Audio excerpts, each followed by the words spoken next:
শুক্রবার সকাল 10টা 38 মিনিট রিখটার স্কেলে 5.7 মাত্রার ভূমিকম্পে কেঁপে ওঠে রাজধানীসহ দেশের বেশ কয়েকটি জেলা।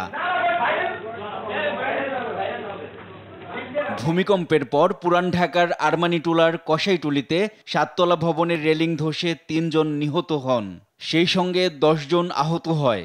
তাদের ওয়ালটা পড়ে গেছে, এখানে প্যান্ডেল ছিল, প্যান্ডেলের উপরে ওই প্যান্ডেল ভার না নিতে পারে ইটে নিয়ে পুরো মানুষের মাথার উপরে, পথচারীদের মাথার উপরে পড়েছে। 3 জন স্পট ডেড। আমরা বেঁচে গেছি কিভাবে? তেল ছিল, আমরা এখানে বেঁচেছি, মানে পড়ে গেছি, পড়ে যাওয়ার মধ্যে এটা আটকে গেছে। আর তারপর 2-1 জন আহত হয়েছে ভাই, ওনাদের আমরা রিক্সা দিয়ে মিটফোর্ট বা ঢাকা মেডিকেল যে যে পাশে আমরা পাঠিয়ে দিলাম ভাই। বিল্ডিং এত কাঁপাকাঁপি কেন, মানুষ এত মানে ভরে গেছে। তারপরে আমি বাসার কাছে আসলাম, এসে দেখি যে মানে 3 জন স্পট ডেড নিয়ে যাচ্ছে, 2 জন খুব মানে গুরুতর আহত। 3 জনের তো 2 জন অবস্থাটা অনেকই খারাপ, রক্ত দেওয়া পড়ছে। এদিকে খিলগাঁওয়ের নির্মাণাধীন ভবন থেকে পার্শ্ববর্তী দোতলা একটি ভবনে একটি ইট পড়ে 1 জন আহত হন।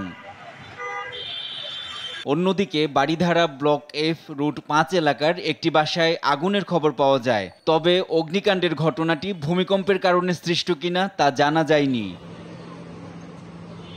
এছাড়াও সূত্রাপুরের স্বামীবাগ এলাকায় 8তলা একটি ভবন, অপর একটি ভবনে হেলে পড়ার খবর পাওয়া যায়।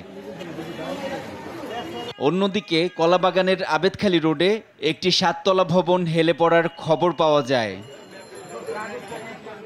NI নাহিদ, দেশ টিভি, ঢাকা।